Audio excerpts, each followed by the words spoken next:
Hey guys, நான் எங்கே போகிறேன்னு அப்புறம் சொல்கிறேன். நான் இப்போ பிரிட்ஜ் மேலே இருக்கேன், லோக்கோ பிரிட்ஜ் மேலே. இங்கே வாக்கிங்லாம் வருவாங்க நிறைய பேர். அப்படியே ஒருத்தர் ரிவர்ஸ் கீர் போட்டு வந்து நம்ம முட்டினாரு. அப்படியே அபாலிக்கா பார்த்தா வடக்கு நண்பர்கள் போலீஸ் கிட்ட சலசலப்பு பண்ணிட்டு இருந்தாங்க. நம்ம போக வேண்டிய இடத்துக்கு ஒரு டிக்கெட்டை போட்டு நம்ம போகிறதுக்கு முன்னாடி அங்கே ஒரு ட்ரெயின் போயிட்டு இருந்தது. அது கடந்து போனோன்னா நம்ம ஸ்டேஷனில் போனோன்னா நம்ம ட்ரெயினும் வந்தது. அதில் ஏறிட்டு பார்த்தா மக்கள் நிறைய பேர் நகைச்சுவை நல்லா பண்ணிட்டு இருந்தாங்க. ஒருத்தர் ஒன்று பண்ணிட்டு இருந்தாங்க. எங்க இருக்கு கைஸ், உங்களுக்கு வீட்டில் நாள் ஓடலாம் இந்த மாதிரி லோக்கல் ட்ரெயின் வரலாம். இங்கே நடக்காத நகைச்சுவே இல்லை. இந்த ஆளோ ரொம்ப அடிச்சுக்கிட்டாங்க. எதுக்கு அடிச்சுக்கிட்டாங்கன்னு பார்த்தீங்கன்னா, யார் குரல் அசிங்கமாக இருக்குன்னு அடிச்சுக்கிட்டாங்க.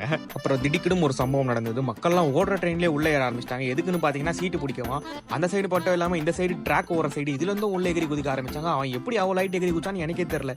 கீழே பார்த்தா என் காலு கடியிலேருந்து ஒருத்தர் வரான். எப்படி வரானுங்கன்னே தெரியல. திடீர்னு வரானுங்க. இவனுங்க மத்தியில் நான் வந்து சேர்ந்த இடம் தான் சென்ட்ரல். இங்கே ஒரு நாளைக்கு 5,50,000 பேசஞ்சர்ஸ் வராங்களா. அதில் நானும் ஒரு ஆளாக என் ஃப்ரெண்டுக்கு வெயிட் பண்ணிட்டு இருந்தேன். அவன் வந்தோன்னா உலகிலேயே தலை சிறந்த ஃபில்டர் காஃபி குடிக்கலாம் அதே பேரா வச்சிட்டு இருக்க ஒரு கடைக்கு போயிட்டு அங்க ஒரு ப்ரௌனியை வாங்கி சாப்பிட்டேன் நானு. பிறகு ஒரு காஃபி ஒன்று ஆர்டர் போட்டு அந்த ரிப்பன் பில்டிங் அழகா பார்த்துட்டே ஒரு ஃபில்டர் காஃபி குடிச்சு நல்ல உரையாடல் ஒன்று நடந்தது. பிறகு என் நண்பன் பின்னர் சந்திப்போம் அவன் வீட்டுக்கு போயிட்டான். அப்புறம் நானும் பொடி நடையா நடந்து ஸ்டேஷன்ல வந்துட்டு நம்ம போற ட்ரெயின் எங்கன்னு பார்த்துட்டு அந்த ட்ரெயின் உள்ள ஏறிட்டோம். ஏறி வந்தோன்னா ஒரு இடத்துல அமுக்கானாவா அமர்ந்துட்டு ஃபேனுக்கு அடியில் உட்காந்து காத்து வாங்கின சுகமே தனி சுகம். வெயிலின் காரணமா நைட்டு கூட அந்த தாக்கம் இருக்கு. வரும்போது சம கூட்டமா இருந்த ட்ரெயின் போகும்போது வெறிச்சோன்னு இருந்தது. அதுக்கப்புறம் ட்ரெயினும் புறப்பட தொடங்கியது. நம்ம போற இடத்துக்கு 4 ஸ்டாப்பிங் இருக்கு.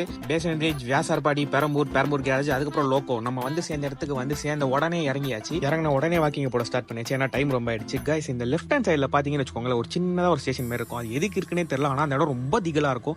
ஸோ அதனால நான் அந்த இடத்த பார்க்காம இந்த இடத்த பார்த்துட்டே நடந்துட்டு இருந்தேன். ரொம்ப நடந்து போயிட்டே இருக்கும்போது போகிற இடம்லாம் ஒரு மார்க்கமாகவே இருந்தது. நைட்டில் இந்த இடம் ஒரு மார்க்கமாக தான் இருக்கும். வர மரங்கள்லாம் பார்க்கறதுக்கு காஞ்சரிங் படத்தில் அந்த சூனியக்காரி சூசைட் பண்ண மரம் மாதிரியே இருக்கும். அதுக்கப்புறம் இந்த இடத்துல நான் ஒரு சம்பவத்தை பார்த்தேன் பாருங்க. நீங்களும் கொஞ்சம் நல்லா பாருங்களேன்.